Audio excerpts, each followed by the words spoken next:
Good evening, everyone, and welcome to the August 11th, 2025 meeting of the Haverford Township Board of Commissioners. Before we begin, I'd like to make a note that the Board of Commissioners met in executive session prior to this meeting to discuss legal-related matters.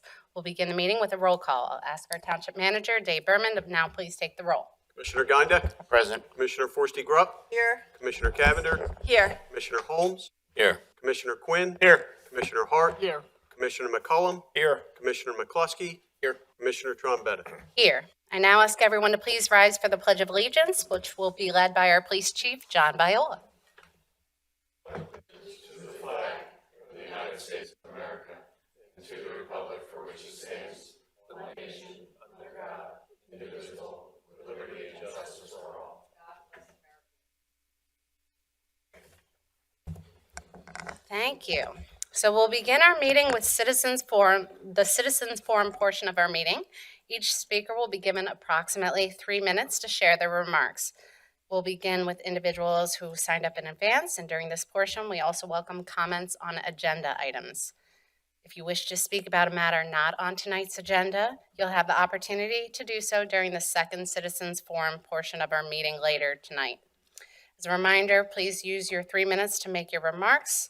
This is not a question and answer session, but you are encouraged to mention any questions that you have, and commissioners will have the opportunity to respond after all remarks are heard. With that, we have no registered speakers this evening, so I'll just open up the floor now to any members of our audience who'd like to speak this evening. Yes, Dr. Friedman.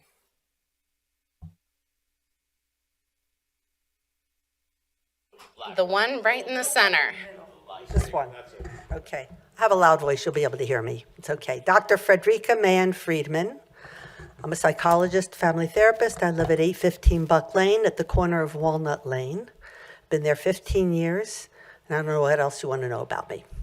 I will tell you 2 things before I talk about the issues. Number 1, I have to commend and tell you how much I appreciate and am so admirers of our police force. Chief Viola and Deputy Chief Hagan have been extremely responsive to our issues and also come up with solutions that have so far worked very well. And number 2, I want to thank the board as well. I know a number of my friends and neighbors did not want to come. It's difficult speaking in front of people we think of as politicians. And there's a lot of fear of it and lack of trust. My father was a United States ambassador under LBJ. He was an ambassador also under John Kennedy. He was also a city representative and director of commerce for Philadelphia. So I've grown up with a lot of politicians, and I have a tremendous amount of respect for all of you. I still think that every single one of you here, politics is local, is here to help us and be here. And you're here because you want to help us, and I respect you all. So that's number 1. Number 2, I'm on Buck Lane. I live on the corner of Buck Lane and Walnut Lane. I'm not a lady looking out windows at other people. Normally, all I can see are the trees and the bushes. I work there. That's my office, 7 windows going across the front and windows on the side. And I was not aware, nor were any of my friends or neighbors aware of the changes on Buck Lane. We knew at some point it was going to be changed from a 2-lane to a 1-lane, 1-car lane. We didn't know anything about a bike lane or a walking lane and pylons that would be blocking the road. And what I've experienced was I had to run out in the middle of whatever, barefoot, to stop a truck that was pulling down the electric lines because it could not make the turn with the pylons there. So this is, I guess, basically what I'm saying. The pylons are a problem. The truck still can't make it. One of the trucks, by the way, already knocked down one of them. So they're a problem that have to be removed. Number 2. Please forgive me. But I'm going to ask you to speak during the second Citizens Forum. That occurs a little bit later in the meeting, and so sorry about this. That's okay.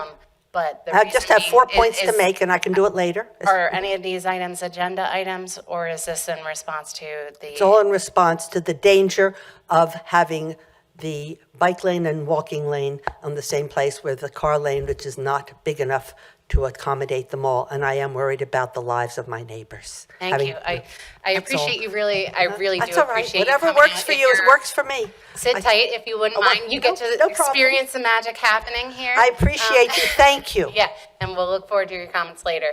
So anybody else on agenda items at this time? So we'll start with the left-hand side. Anybody on the left-hand side on an agenda item? Anybody on the right-hand side? Anybody? Okay, we'll move forward then. Thank you. We'll look forward to your remarks. Do not apologize. Thank you. So at this time, I'd like to invite our Chair of the Commissioners' Fire Committee, Commissioner Gondek, to share this month's Bureau of Fire update. Commissioner Gondek, the floor is yours. Thank you. The Haverford Township Bureau of Fire report for July of 2025. We had total incidences of 92, 75 township incidents, and 17 out-of-township mutual aid incidents. The average personnel per call was 15. We completed 1,212 personnel hours committed to incidents and 492 personnel hours committed to training. The Haverford Township Bureau of Fire provided mutual aid to 5 working fires within Delaware County. It also responded to a working fire at 604 Woodcraft Ave on Sunday, July 6th at 6:02 p.m.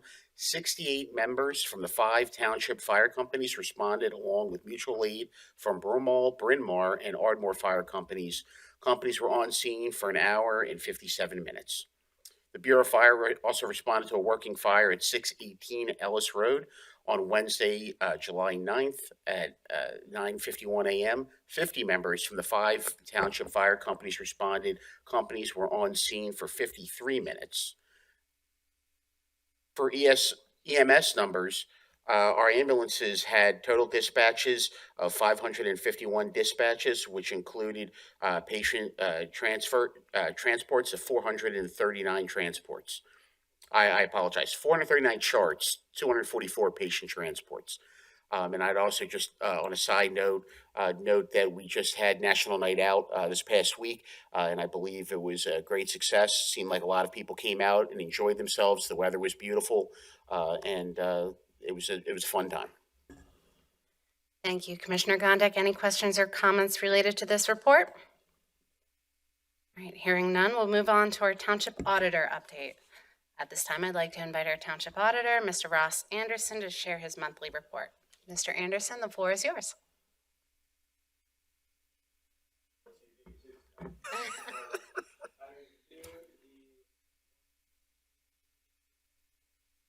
And all my questions were answered to my satisfaction. In addition, I'm still sticking with my Phillies versus Tigers prediction. And also, I am in strong support of regulating those e-scooters as much as you can. Thank you. Thank you, Mr. Anderson. At this time, any questions or comments for Mr. Anderson's report? Hearing none, at this time, I'd like to invite our Township Manager, Dave Berman, to please provide his update for this month. Mr. Berman. Thank you. So this evening, I'm pleased to provide an update on the probably the most important planning initiative we've undertaken in years, and that's the comprehensive review and rewrite of the Haverford Township zoning ordinance. I think, as we all know, this is the set of rules that governs how land can be used in the township, what types of buildings can be built, and the standards that shape their size and placement. So our current ordinance, and I think we'll agree, it's outdated. There are conflicting regulations within the ordinance and conflicting regulations with other ordinances. And it's not fully aligned with the township's long-term goals. Through this update, we will produce a modern, user-friendly ordinance that supports economic vitality, sustainability, and preservation of the neighborhood character here in Haverford Township. All of this while considering ongoing public input to ensure it reflects a shared vision for the future. Back in January, the township engaged FHI Studio, it's now part of IMEG, to lead this project.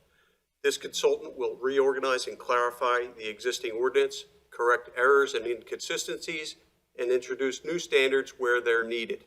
They're also going to lead an extensive public engagement process, which will include surveys, workshops, and walking tours, so that residents, business owners, and other stakeholders will have a real voice in shaping the final product.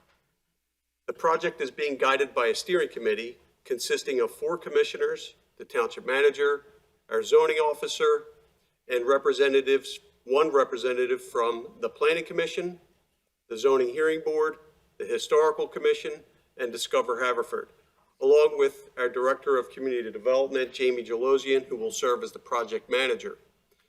This group will serve as a bridge between the technical work and the community input, ensuring the process remains inclusive and transparent. The steering committee met for the first time on July 31st. And the consultant outlined a 4-stage approach to the rewrite. Stage 1 is the project communication and community engagement. That's ongoing. Stage 2 will be a reformatting and some initial updates, and that's targeted for completion in early 2026. Stage 3 is the real work. That's the substantive ordinance changes that are targeted for completion in early 2027. With finally, stage 4, it's the finalization and adoption, which will take place again at the conclusion of all the other work. The steering committee and consultant currently are developing the early public input, we're calling it the public involvement plan. And we expect that to include dedicated project website. It's going to be maintained and hosted by the consultant.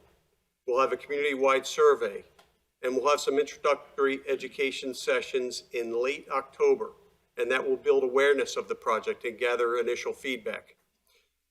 More targeted activities will follow as we move into later stages of the project. By early 2026, we expect the commissioners are going to review this first deliverable, a reorganized, consistent, and user-friendly ordinance as the conclusion of stage 2.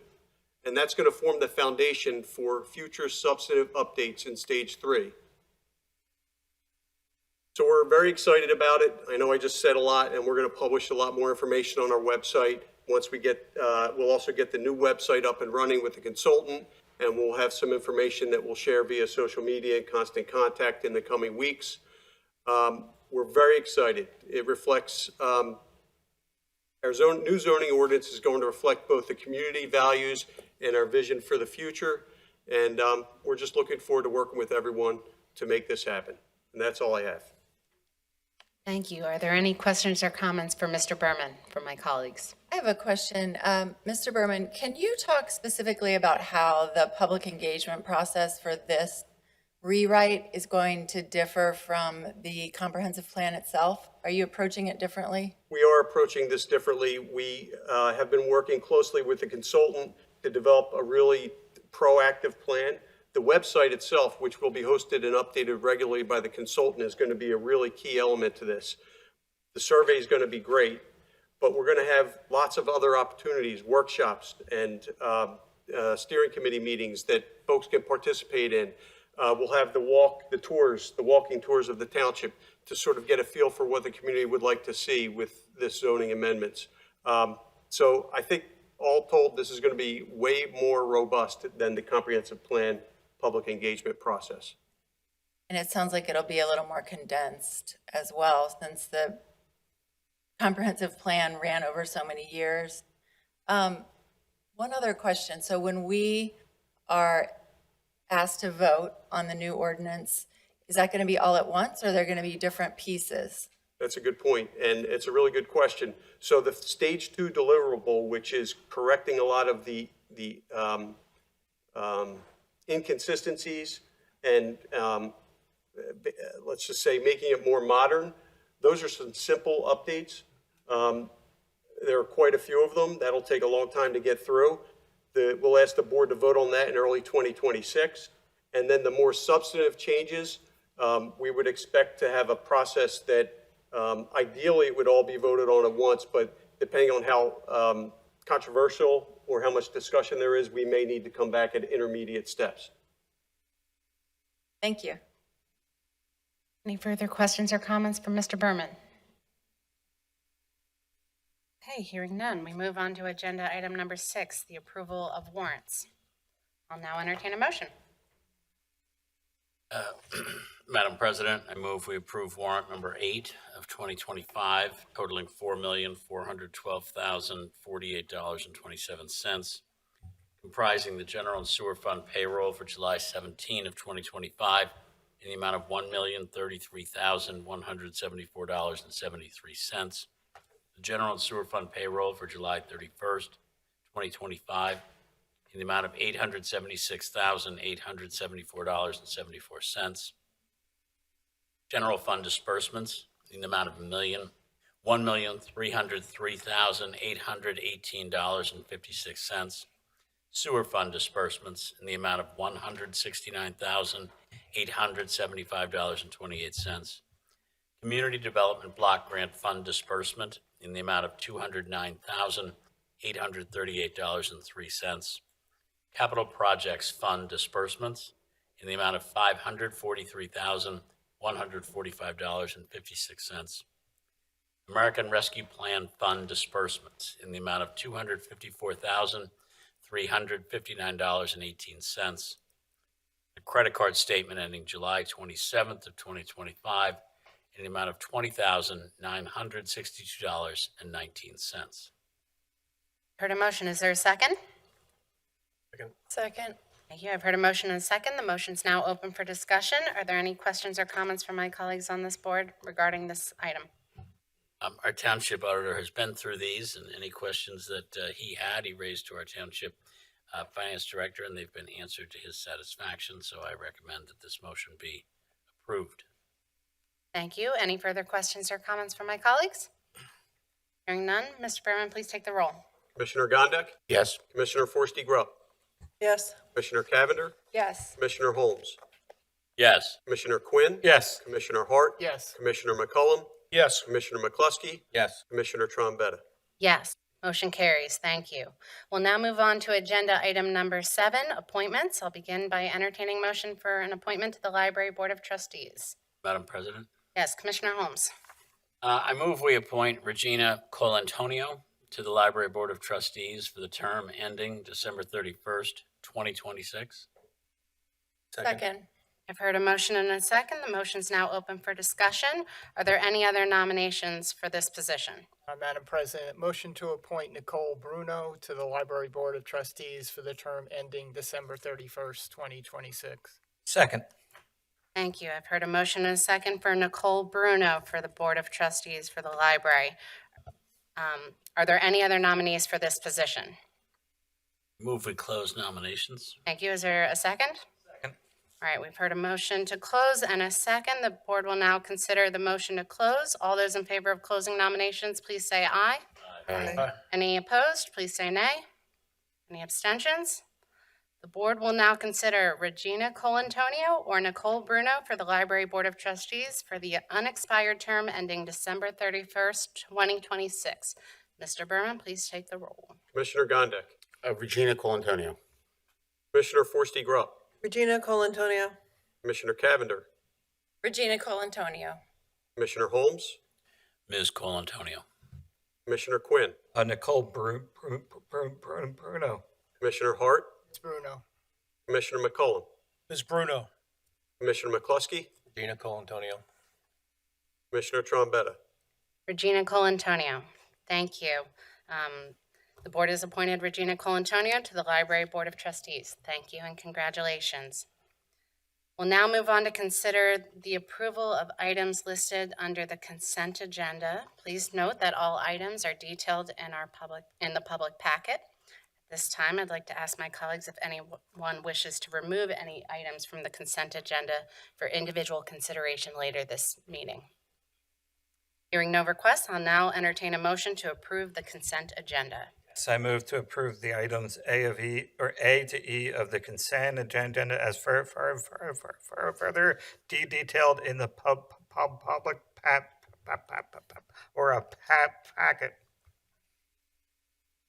Second. I've heard a motion and a second. The motion's now open for discussion. Just as a point of clarification, there's actually only A through D. Okay. I assume you have no objection to that? Very well. Thank you. Any other questions or comments related to the items on the consent agenda? No. Okay, hearing none. Mr. Berman, please take the roll.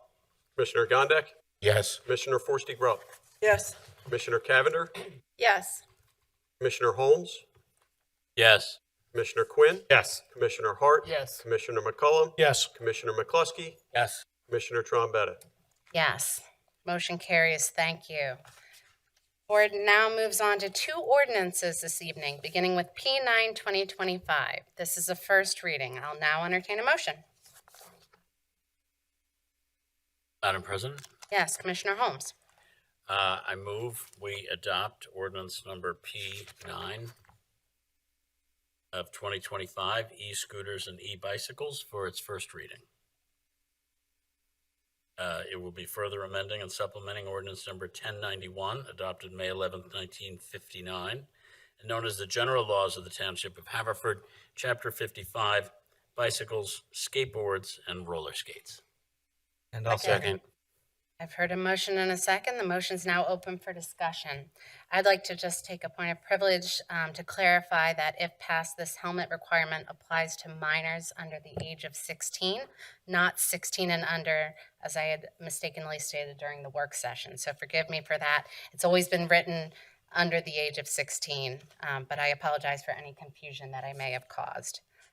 To reiterate from last week, however, we understand that enforcement laws regulating electronic scooter and electronic bike use is challenging, which is why we're actively in discussions with state officials to better pursue more comprehensive regulations at the state level. And while we work toward the broader solution, I believe this local ordinance represents a meaningful and practical step to enhance safety for our young residents. I also want to remind everyone that if passed, there will be a grace period from the law's enactment until December 31st, 2025, during which the focus will be on education and issuing warnings rather than fines. Starting January 1st, 2026, however, the ordinance will be enforced with a $25 fine for noncompliance. I ask my colleagues this evening to support this during our first reading. And with that, I'm opening up the floor for other questions or comments from my colleagues on this board. Madam President, I support the ordinance and I will vote for it, but I don't think this should be our final step. I mean, this does help protect the drivers of e-scooters, but I don't think it does enough. I don't think it protects the public. I don't think we can wait for our state representatives that we're waiting for a budget that's 6 weeks overdue. Expecting them to clear this up. I don't think we can wait that long. So I'm going to suggest we have an ordinances that cover bikes. And I think if we move in that direction of putting e-scooters in places in our code, most of them where there mentions bikes, skateboards, roller skates, we can include e-scooters. So it's something I think maybe we should work on in the coming months. Thank you. Further questions or comments from my colleagues? I would like to echo what Commissioner Hart said, that we should review the code and look at those places where we have regulations governing how bikes should be operated, including, lights and reflectors, so that anyone riding after dark is a little more easily seen. We all got an email from someone who talked about some kids wearing very dark clothing at night, and they were difficult to see, and we just don't want anyone hurt in our township. So yes, I completely echo what Commissioner Hart was saying. And I agree as well. And I believe this is a good start for what we're trying to do here. But I urge everybody out there to please call your state rep and to get them on board, so then we can pass it, or so then we can have more say of what can be done. So thank you. Madam President, while we're encouraging our constituents and neighbors to call their state representatives, I would ask them just to also call their own families together. Most of these kids riding these e-scooters or these electric bicycles didn't buy them with their paper route money. They got them as gifts from their parents, from their aunts or uncles, or from their grandparents. Make a condition to that present that the child wears a helmet. There are plenty of kids running around riding bikes that aren't wearing helmets, but kids have been riding bikes forever. We're still very low on the learning curve on how to drive these e-scooters and how to drive these electric-powered bicycles. These electric-powered bicycles are significantly heavier than the bicycles that kids ride, which means it takes them much longer to stop. They're much harder to negotiate. And scooters, as we all know, are incredibly unsteady, especially when you have a friend riding on the back of it, which we've heard about so often. And there's nothing like riding your friend on the back of your electronic scooter or your moped. When I was younger, And the helmets are really important. The accidents that we have read about, the tragic accidents we have read about in the last couple of weeks, all would have been significantly changed. And the harm coming therefrom would have been so much less had the children who were riding those different vehicles had worn helmets. I was a kid. I was stupid. I didn't wear a helmet when I was younger. I wear them all the time now. I get really mad at my kids when they don't. And so the most important thing we can do in enforcement here is not tell our cops, go ticket every single kid who you see not wearing one of these helmets. The most important thing we say is, parents, if you're going to give these gifts to your children, if you're going to give these gifts to your relatives, if you're going to enjoy them yourself, set a good example, set conditions, set standards. And enforcement starts at home. Thanks. Thank you, Commissioner Holmes. Any further questions or comments from my colleagues? Along those lines, I said this last week at the work session, but I'm going to vote for this. I think it's a good step. I think anybody riding an e-scooter should be wearing a helmet.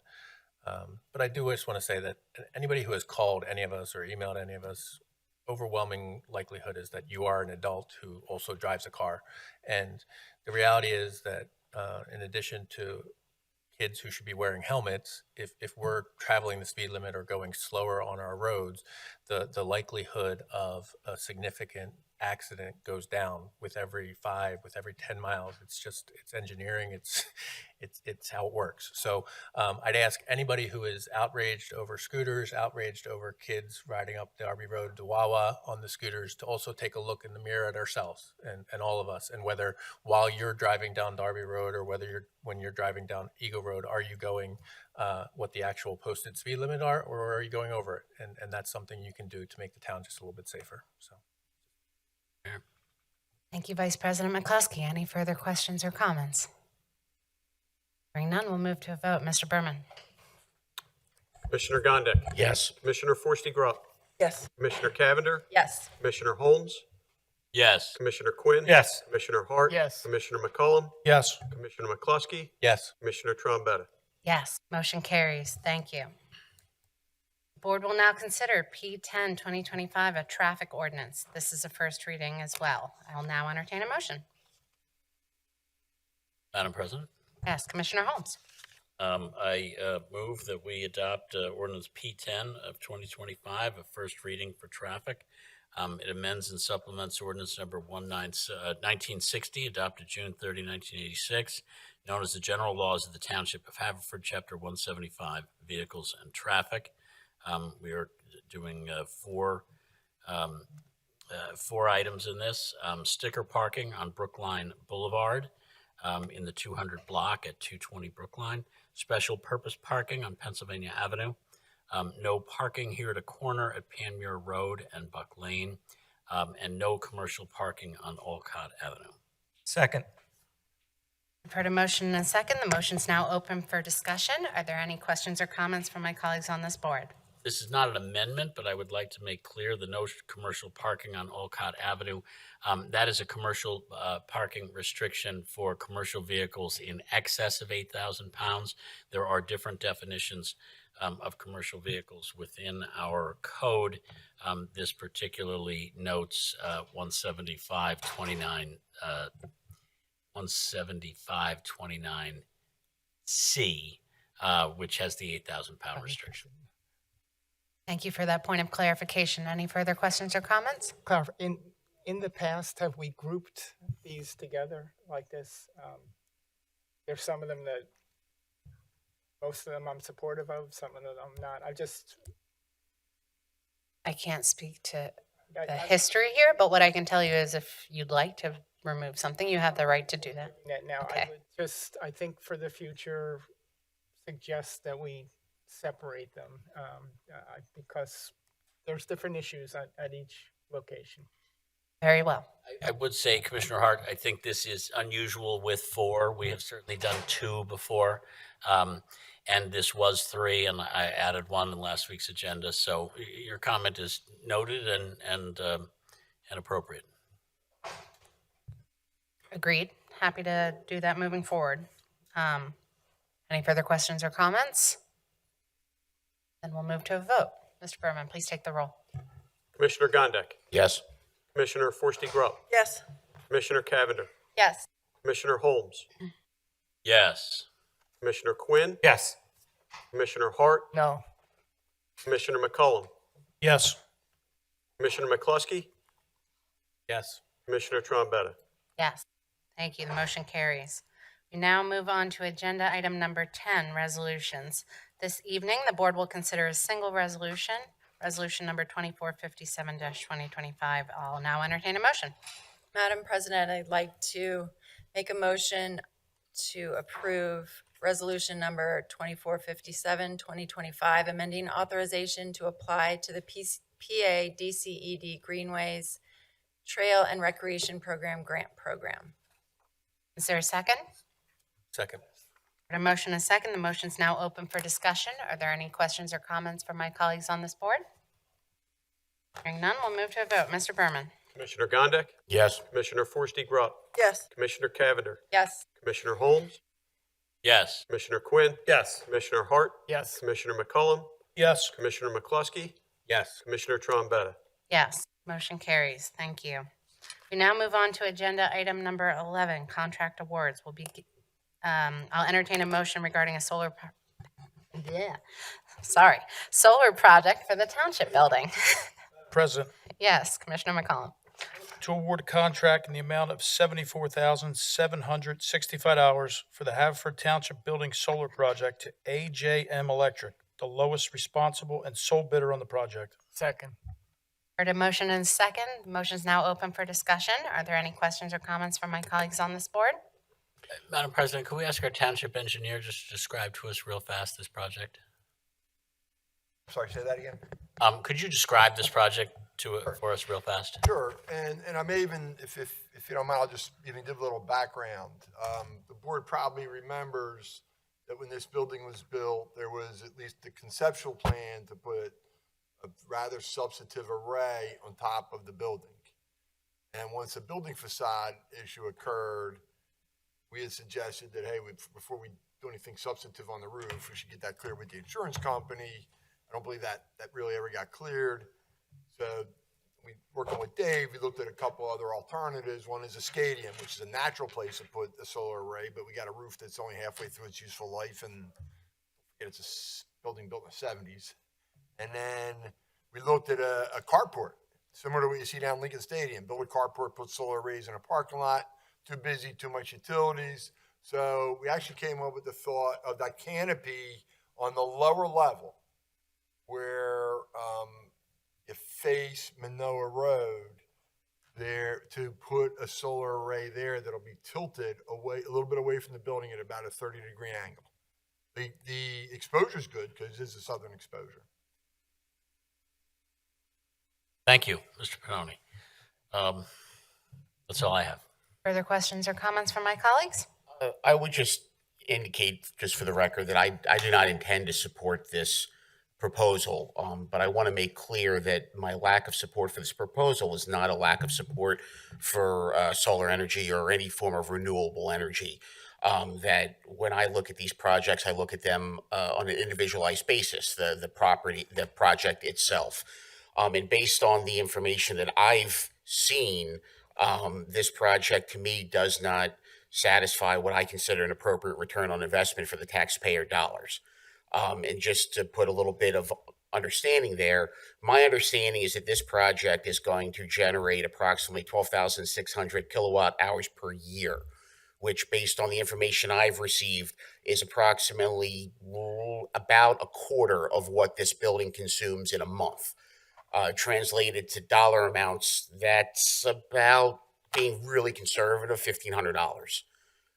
With a $74,000 price tag, it would put the return on investment on this project well into the mid 40s or upper 40s in years.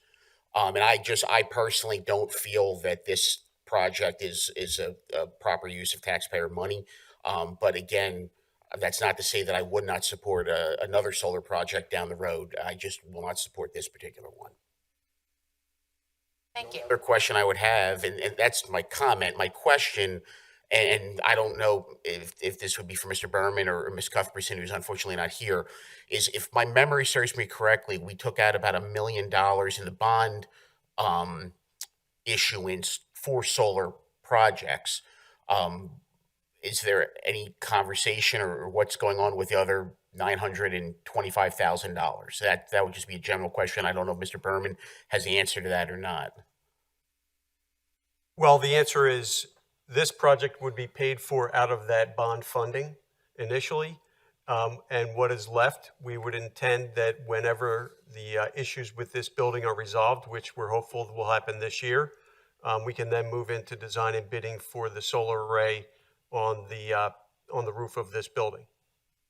That was the guiding direction from the Board of Commissioners back when the bond was issued, and I would expect to take that same approach unless the board directs us otherwise. Okay, thank you for clarifying. I just wanted to know, make sure that everything was still there, because if I recall correctly, when we were talking about the bond, once we dedicated it to something, there were some specific rules that it has to actually go towards that, or there has to be some formal process of changing. But thank you for clarifying. That's correct. Thank you. Any further questions or comments? Well, I would respond. I appreciate Mr. Gondik's comments and his evaluation of the economics. I would suggest if right now in today's dollars, we think it's going to take 40 years to return the investment on this. I'm curious whether in 10 years, Mr. Gondik expects a kilowatt hour to cost the same as it costs today. The good news is I'm fairly sure that solar power will cost 40 years from now exactly what it costs today, which is zero, but for the hardware and the materials that we have to put together. So all of these things are going to be expensive at the outset, but renewable energy by definition is renewable, and we've got to take a chance sometime. And certainly seeing how somebody does this, seeing how efficient it is we get out of a smaller array, is a very important investment toward a future larger array on some of our township properties. So I happily vote for this project. Thank you. Further questions or comments from my colleagues? Hearing none, we'll move to a vote. Mr. Berman, can you please take the roll? Commissioner Gondik. No. Commissioner Forresty-Grubb. Yes. Commissioner Cavender. Yes. Commissioner Holmes. Yes. Commissioner Quinn. Yes. Commissioner Hart. Yes. Commissioner McCullum. No. Commissioner McCluskey. Yes. Commissioner Trombetta. Yes, motion carries. Thank you. I'll now entertain a motion regarding a contract for the supplier of de-icing salt. Madam President, Yes, Commissioner McCollum. motion to award a contract in the amount of $69.75 per ton for the supplier of de-icing salt to Riverside Construction Materials, the lowest responsible bidder. Second. We have a motion and a second. The motion is now open for discussion. Are there any questions or comments regarding this item? Hearing none. Mr. Berman, please take the roll. Commissioner Gondik. Yes. Commissioner Forresty-Grubb. Yes. Commissioner Cavender. Yes. Commissioner Holmes. Yes. Commissioner Quinn. Yes. Commissioner Hart. Yes. Commissioner McCullum. Yes. Commissioner McCluskey. Yes. Commissioner Trombetta. Yes, motion carries. We'll now continue with the Citizens Forum, providing an opportunity for any member of the public who wishes to address the board. So I'll ask Dr. Freddie Friedman to please join us again. I've been entranced by all the work you've been doing so far. I hope I have some brains left. I've been trying to think about everything you're doing. Very exciting, by the way. Thank you. All right, there are 5 points I wanted to make in terms of the safety of the current project, making Buck Lane one-way. First, let me just say, all the people I know, all my neighbors, we thought this was going to be a temporary project just to make Buck Lane one-way because it was very narrow for two ways, and it was often you had one car had to pull over for another.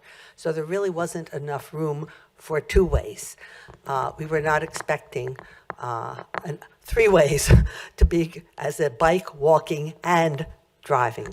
With that in mind, I got involved mainly because as I was looking out my window, a truck pulled the electric lines as soon as this project started, and it got stuck on its truck. Actually, one of the policemen I was talking to told me I should tell you that I did study. I started as a major at Harvard in chemistry and calculus. The point I moved into psychology. I'm interested in people. But the point being calculus is a very important knowledge for being able to make this kind of plan for the city. That being that the area, what you learn in calculus, if you don't know, I hate to sound like a dork, I know I am one. It's okay, Dr. Dork works fine. That the area under an arc is what we study and learn how to calculate, and it's much larger than the area of a 90-degree angle. And that was not taken into account in this planning, which I understand. I dropped calculus too after a first term. I didn't like it that much, but I learned the concepts. So that the truck, which tried to make a turn because of the pylons there, could not, it wanted to miss the pylons. No, they're the big yellow 4-foot plastic poles adorning our beautiful trees and greenery. That was sarcastic, I apologize. It couldn't make that. So what happened is that the electric lines, which serve our whole neighborhood, that means if they pulled all those electric lines out at all, we would have no air conditioning in 90-degree weather. Not a good idea, forgetting the TV and the internet as well. We already had that a couple of months ago, and it's enough. I ran out. I admit I ran out barefoot. I'm always barefoot at home. And I stopped the truck. Now, here's where the calculus comes in. If I had just told the truck to back up, it would have pulled those lines out. However, I don't know, education somewhere, I guess, has made some sense. I got the truck to move to the side a little, to turn in an angle so that it would make an arc. And then the lines were able to float and then move back and the lines were able to float off. I wasn't thinking about, to be quite honest with you, it's just something I do. But that worked, and we saved ourselves from having a blackout in the area. I did at that point call Chief Viola, and I have to tell you, we are so lucky here. I know I'm always saying how wonderful you two are, and your other people with you, but it's true. He was responsive, he showed up. Not only that, but he did come up with an intelligent plan that I noticed in a couple of days, which was all those big yellow pylons, that were in front, they're much too close to the road of Walnut Lane turning. They disappeared. I am assuming that Chief Viola had something to do with that. But that was wonderful. For about a 30-foot span, that was wonderful. Anyhow, somebody else has decided to override him and overrule him and put some of those poles back so that it's still very difficult. And I'm noticing, because I'm there, and I can just see that the trucks that are trying to make the turn there are going over the white lines that are supposed to be designating a walkway and a bike lane, which is also, by the way, I believe, too narrow by law. You can't have a bike coming one way on 3.5 feet and a person going another way, and then the pylons there, and then cars coming up. Someone's going to end up in the street and get hurt. This has already happened once in the past 2 weeks. I saved a girl's life. We'll get to that. I know I'm becoming a poll watcher. I'm sorry. You want me to go make this faster? We're past the 3 minutes, Oh, so all right, if you I'll make can this start fast. wrapping up All your right, the remarks. car lane, first of all, is Thank too you. narrow. There's no way to pull over. I tried to pull over and save a man's life who should not have been walking in the heat, and nobody could pass me. So I got beep, beep, beep, and a lot of swearing. I got out, I explained, I moved the pylons so that they could pass me, and they were thankful. I don't know when the last time someone swore at you and beeped you and then said thank you, but the lady did, and she understood the problem. Okay. Number two, so it's too narrow, and that means that a fire truck, an ambulance, a police truck cannot get up. If they are, they're stuck behind the cars there. The lane is too small. It's somewhere between 11 feet and 13 feet, depending on where you're measuring it. Okay. Number two, so you can't get a car back behind it. Also, the distance between the white lines for a bike is only 2 feet, 5 inches, and I believe that has to be 4 feet between a bike and a car. It's just too narrow. Thirdly, fourthly, there's not enough room for someone to walk, jog, and ride a bike. You can't possibly do it. It's two-way. You're going to run into each other. Somebody's going to end up in the street. Somebody ends up in the street, there's a car coming up, someone's going to get hurt. With that, I'll give you the last one, which is we have 5 streets, 5 three-way stop streets on Buck Lane. Bambi, Deer, Doe, somebody loves animals, and Haydock. The 5th one is Walnut Lane. We are the only 3-way stop that does not have a stop sign. i.e., and this is not an opinion of mine, I stopped 10 trucks, I did a research project, and 6 cars, and asked them all. They said on a one-way lane, they all go faster, but there's no place to stop. I beg you, if whoever is in charge, put in a stop sign at Walnut Lane. Some people say, oh, nobody stops. That's ridiculous. Most people stop at a stop sign. At worst, they slow down. The only problem in 15 years I've lived there that we've had a problem on Buck Lane is trying to cross the lane. There's no way to get across when the cars are coming. We had a stop sign. And what we have there is you put in this walkway temporarily, I know, bike lane, which is just too small. It's going to be trouble. Is we have a beautiful Preston Park that you also made. We have huge walkways there, grass for the dogs. Most people are still using that. The walkway and the bike seemed fun when it first came on. Now people aren't really using it, and it's dangerous. I pulled a 12-year-old girl who was walking her new puppy, somebody else's puppy. She was pet sitting. She was at the corner of Walnut and Buck. Oh, there's a lane there with pylons. I should walk behind it, she thinks. So she tries to get the puppy across. Cars are coming up. She gets out of control with the puppy. I only went out to see it because I happened to know her. She's the daughter of friends. And it was a cute little puppy, so I thought she had a new dog. She starts to get in. The puppy pulls her into the street. She follows. The car comes up. I grabbed her, literally. I'm sorry. I'm starting to have pains in my stomach thinking about this. She would have been hit by the car if I hadn't grabbed her. I can't be the pole watcher forever just because I live there. So I beg you, no more pylons, no more walk lane, no more bike lane there, because there's just not enough space for all three. And it is going, so a tree falls down, we've had all these storms, et cetera. A car is going to try to swerve to move out of the way. Somebody slips, they're going to go into the street. So I thank you very much for listening. If you have any questions, I'll leave my card. Thank you. By the way, I did want to invite I'm sorry, but I know most of you don't know the street.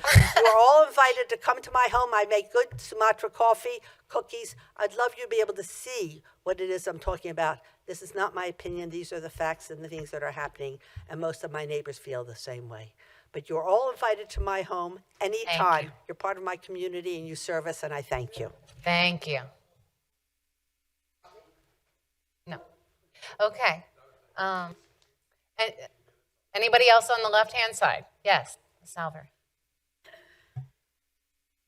Michelle Alvaray, 134 Hastings. 2 comments. I brought this up last week after the meeting. Are we considering the electric skateboards that kids are also riding in the street, as well as the hoverboards? Because we have that problem, particularly in my neighborhood in Oakmont. And secondly, is this ordinance consistent with pedal bicycles? I am constantly stopping children and asking them where's their helmet because they're not wearing helmets. Even on the way here to this meeting, I had a little boy tell me he doesn't even have a helmet. I said, you need to go home and ask your mother and father to buy you a helmet and protect your head. So how can we enforce it for electric bikes if we're not enforcing it for pedal bikes? The second thing is, with this $1 million to spend on solar, has the township considered the CREC? When we designed the CREC, it was designed with roofing support to support an array of solar to then make the whole facility totally sustainable. We have geothermal for heating and air conditioning. If we had the solar on the CREC, we could pay for our electric bills at the CREC. So just curious as to whether this is something being considered for this $1 million capital budget for solar. Thank you. Thank you. Further comments on the left-hand side? Hearing none, we'll go to the right-hand side. Yes, Mr. Lee.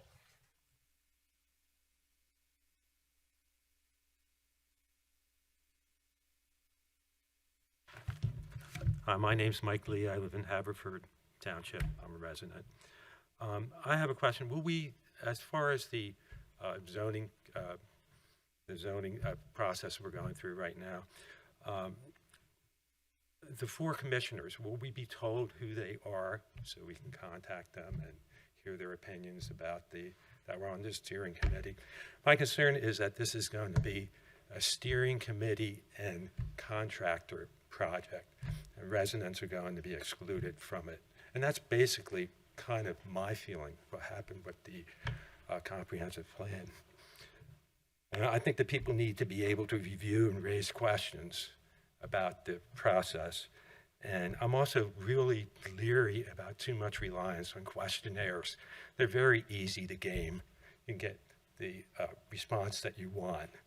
And so I really feel that we need to have as much public meeting, public engagement, so that people can hear what their neighbors feel. And then I had a couple questions about the scooter ordinance. How are the $25 fines going to be handled? Will the police be stopping people and impounding things? And then there was something about a $1,000 fine in the ordinance. Maybe Mr. Walco can explain it. I don't know what that meant. Thank you. Thank you. Further comments from the audience? Mr. Diskin? Yeah.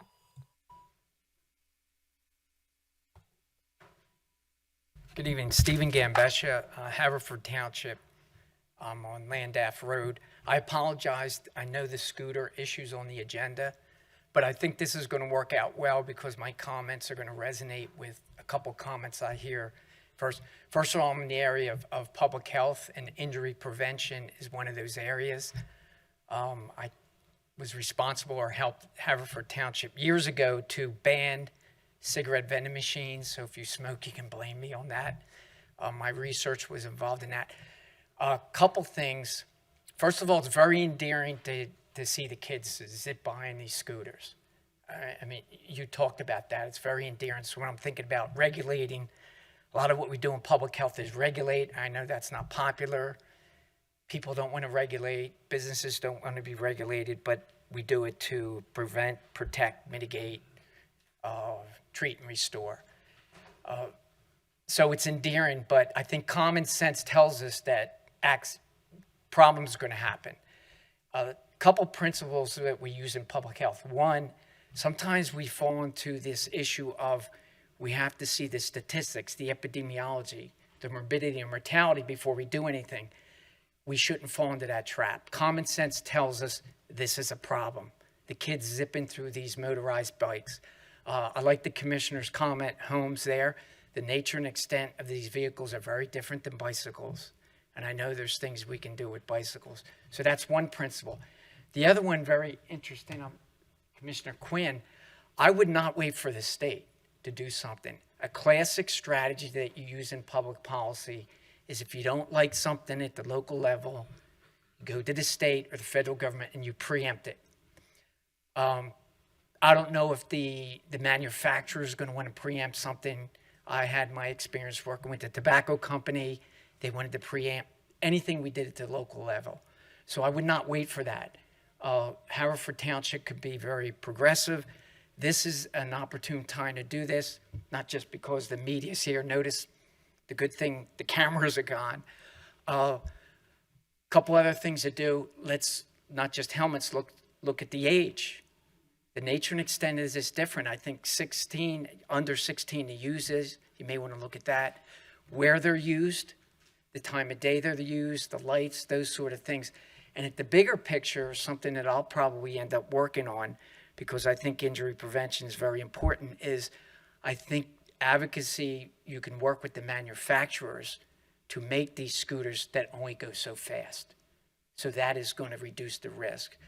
So it's great what you're doing. I'm not saying don't pass the helmet, but maybe you want to think about adding a couple other things to the ordinance, and it may be the right time to do that. Thank you. Thank you so much. Further comments from the audience?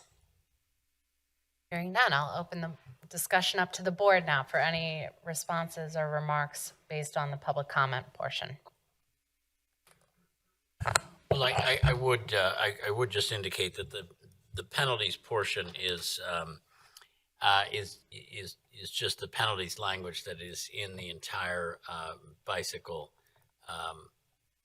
chapter that we have, bicycle, skateboards, and roller skates, and it's a fine up to and not to exceed $1,000, but we're not talking about $1,000 fines for people who don't wear their helmets. But it's just an up to. So, in case anybody thought that it was a typo, it's just consistent with all of the violations in Chapter 55.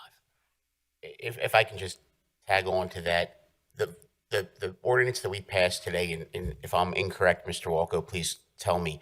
The ordinance that Commissioner Holmes is referencing our general ordinance, our general, the larger section that this is a subsection of, and that's what he's referencing. For clarification, specifically for the no helmet on a electric scooter, the fine is a $25 fine. It's not a discretionary fine. It's a flat $25 fine. But again, I just want to make sure I'm correct on that, because that's what I believed I was voting on. That's correct. That was specifically put in for this particular violation and this particular chapter 55. Every other thing else in the chapter would be a fine not exceeding $1,000. But that after the workshop meeting, that language was specifically put in due to that concern and to address that concern. Okay. 25. And Mr. Lee, for what it's worth, I don't think the membership of the steering committee is secret. I am one of the 4 commissioners who's on the steering committee. So anyone who ever wants to reach out and ask me any kind of questions or provide any feedback or comment is always more than welcome to call or email me. Further comments? I'd like to just make a comment to Freddie. Thank you so much for being here and for sharing your bird's eye view of this project. As you know, it's a demonstration project, and so all of this input that we're getting from you and from your neighbors and from everybody using the path is going to help the township decide what will happen permanently. So thank you. Keep the messages coming, and they've all been recorded and heard, and as you know, the police department has been responsive. So I just want to say we appreciate your efforts and appreciate you coming. Further comments? Okay, hearing on, none. We can address some individual questions later at the end of the meeting if anybody wants to approach us afterwards. That said, we'll move on to new business. I now ask my colleagues if they'd like to bring anything before the board this evening for new business. Hearing none, we move on to other business portion of our meeting, during which commissioners may make their final remarks. So we'll start with First Ward Commissioner Brian Gondek. Thank you. Don't have a lot to comment on. We're coming up on the end of summer, so hope everyone enjoys the final days of summer. Fall and school will be here any week now.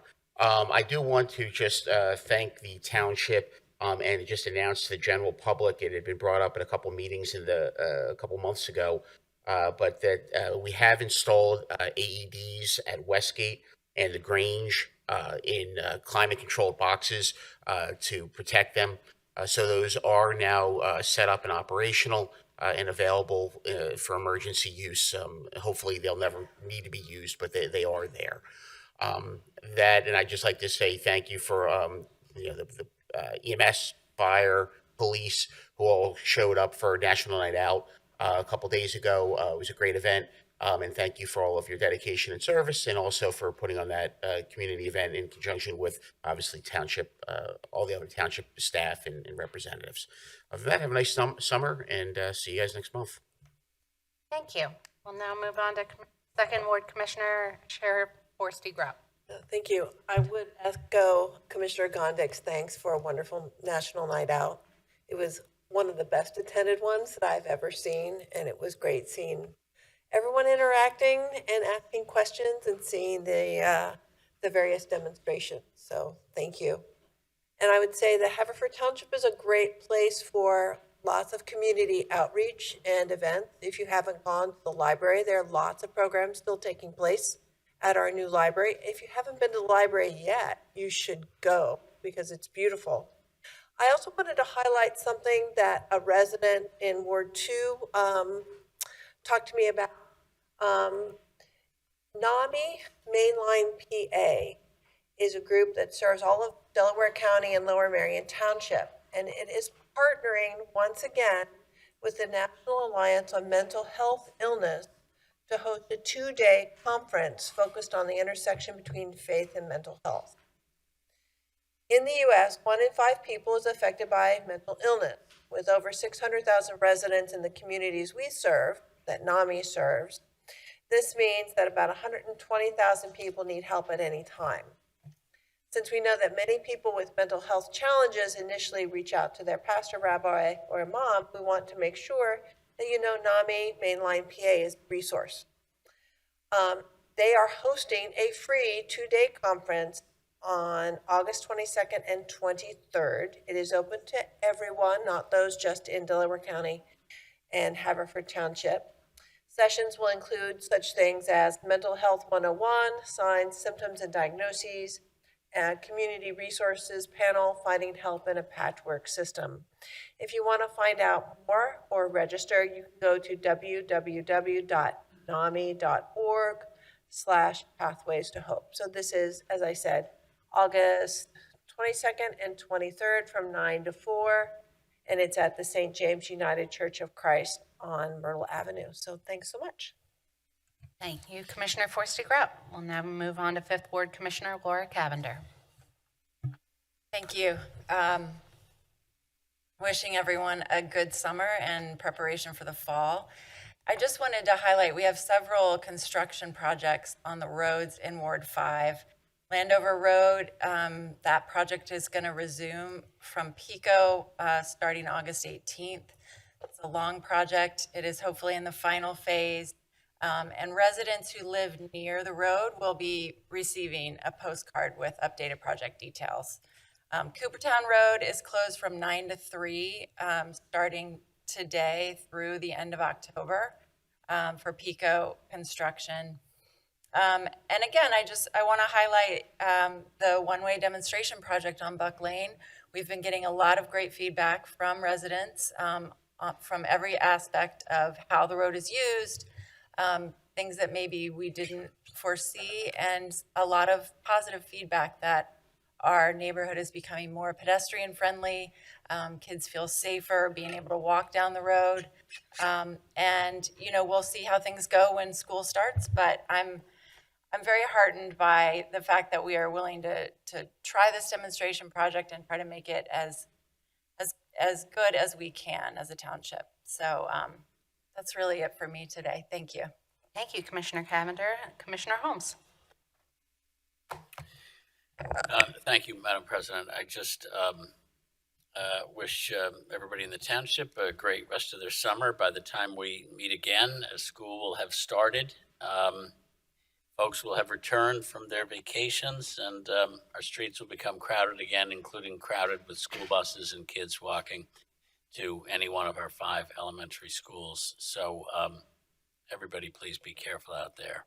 And I do want to note that in a meeting where television cameras came today to record us talking about helmets on kids on e-scooters, I'm very happy that somewhere buried in this agenda was our first major step toward renewable energy here in Haverford Township. I'm very proud of the township for taking on the solar project and dealing with the various contingencies that came up that made a number of our township properties inappropriate for now. But finding a solution and coming up with a way to test this project showed great ingenuity and great foresight, and I thank our professional staff for doing that, and very proud of the step the township is taking. That's all I have. Thank you. Thank you, Commissioner Holmes. We'll now move on to 7th Ward Commissioner Connor Quinn. Thanks. I don't have much, but enjoy the last few weeks of this warmth, and hopefully it stays warm on into December, so we don't need to use the de-icing salt that we bought tonight. And besides that, stay safe on the roads. Thank you. Thank you, Commissioner Quinn. Commissioner Hart. Yeah, I have nothing else to add other than, as everybody else, enjoy the rest of the summer. Thank you, Commissioner Hart. Commissioner McCollum.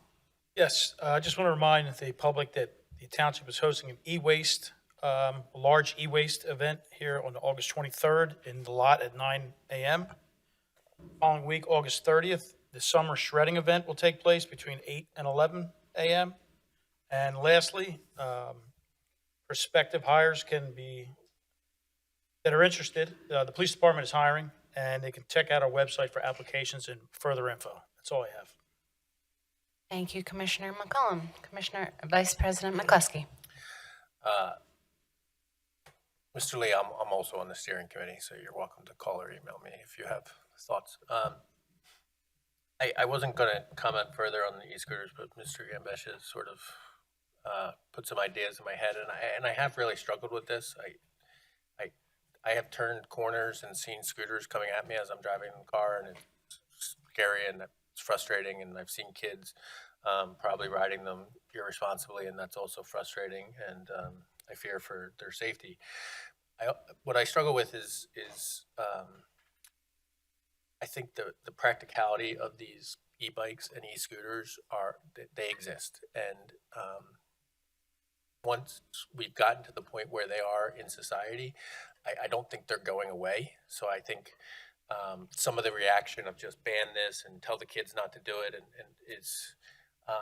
it's not productive. I don't think that's practical. I don't think it's helpful. What we need is to create some sort of semblance of regulation to make it as safe as possible for the reality that these kids are going to ride them. Because we also, as we've discussed in forming these, we have, our police have plenty of jobs to do. They can't be full-time e-scooter watchers. But I just think, particularly with, I really just want to reiterate the point that, our kids are out doing something, and I know it was pointed out to me last week that, they're on scooters and they're not exactly getting huge exercise, but we spend so much time in today's world trying to get them outside and trying to get them to do something away from screens, that I really think it's incumbent upon us as the adults to come up with solutions to allow them to do this thing that is fun. Because I assure you, like, any kid that steps on those things loves it.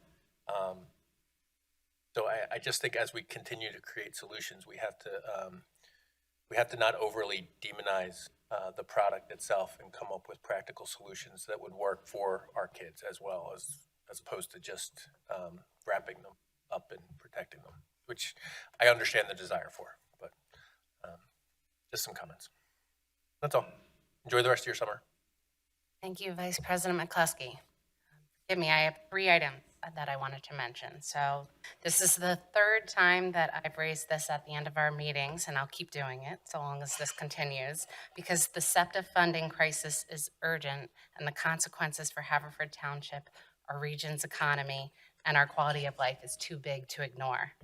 SEPTA set an August 14th deadline, that's just in a couple days, for state lawmakers to address a $213 million budget shortfall.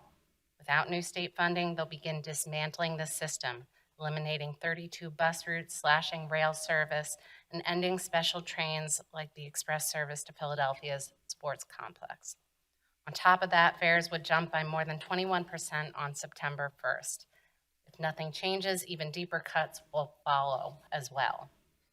The township recently shared more details in a newsletter, well-done newsletter, about exactly how these cuts would hit Haverford Township, and the reality is sobering.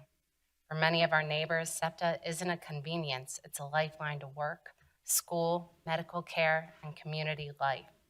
These cuts happen, we'll see more traffic on already congested roads, worse air quality, and a weakened economy at a time when our region is preparing to welcome the world for events like the FIFA World Cup and America 250. So our state legislators are still in budget negotiations, but the time is really running out. I urge every resident who's listening to speak up now. Tell your state representatives and senators that Pennsylvania needs sustainable long-term investment in public transportation. Moving on, I also wanted to share information about a program for residents who may be struggling with energy costs. On Monday, August 4th, PECO launched a temporary customer relief fund with $10 million in grants to help eligible households with their heating and cooling bills. Qualifying customers can receive up to $500 credited directly to their electric or natural gas bills. This fund supports limited to middle-income families within the PECO service area who are facing rising energy expenses. I won't go into the details about the eligibility, but I encourage you to look it up on the PECO website and see if you are eligible, and certainly apply if you're able to. I'll of course continue to share it in my newsletter. I finally just wanted to mention, I hadn't planned on mentioning this tonight, but I think it speaks to when you all come for public comment or write to us via email, you're heard. And an example is that in my recent newsletter, I mentioned that we were exploring the idea of imposing this helmet law in Haverford Township. And I had a constituent reach out to me and mention that in California, she saw that the police department basically went and caught kids wearing helmets. And when they were caught wearing helmets, they received a free voucher for an ice cream scoop. What a really cute idea that was, right? And so she mentioned, hey, maybe you could do that. And so we're actually exploring that right now. I have 2 businesses who have expressed an interest and willingness to partner with our police department and with our township to offer vouchers. I won't say what yet, to be able to encourage our young riders of e-scooters and e-bikes, and potentially even bikes, to do the right thing. And we think, I just would say I really appreciate the spirit of this idea, because it not only encourages helmet safety, but also helps to foster positive, trust-building interactions between our children and police department. And of course, it provides a really positive reinforcement for safe behavior. So be on the lookout, I would say, in the beginning of the school year. I know our police department has already mentioned a real educational campaign around helmet use, where they'll be in our schools talking about the importance of wearing helmets. And I think this will be a nice little bonus. And with that, I will ask my colleagues if there are any further questions or comments this evening for the good of this board. Hearing none, I'll entertain a motion. Move. Meeting's adjourned. Thank you so much.